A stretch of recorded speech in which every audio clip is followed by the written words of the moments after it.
కూతురు, నేను ప్రేమించిన వ్యక్తి. ఎవరూ పేదరికంతో బాధపడకూడదు అనుకున్నారు. డబ్బుంటే మీ ఫ్యూచర్ సేఫ్ అనుకున్నారు. దొంగతనం ప్లాన్ చేశారు. అదే హాస్పిటల్లో దేవుని కలిశారు. అంటే ఇదంతా నీకు ముందే తెలుసా? మాకెందుకు చెప్పలేదు? మీకు తెలియకూడదనే కదా వాళ్ళు ఇదంతా చేసింది. వాళ్ళ నిర్ణయాన్ని గౌరవించాను. మరి ఇప్పుడెందుకు చెప్తున్నావు?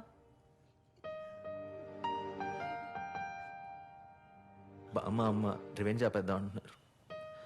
అసలు రివెంజ్ లేకపోతే నాతో మీకేం పని ఉండదు కదా. ఒంటరిగా వదిలేసి వెళ్ళిపోతారు. మళ్ళీ అనాథన అయిపోతాను బామ్మ. నోర్మయ్యరా, ఏం మాటలు ఇవన్నీ? నిన్ను వదిలి మేమంతా ఎక్కడికి వెళ్తావురా? మాకంటూ ఎవరున్నారా? ఎవరు లేరు. మేము ఎక్కడికి వెళ్ళాం. దోమల బ్యాటుతో కొట్టి తరిమినా కూడా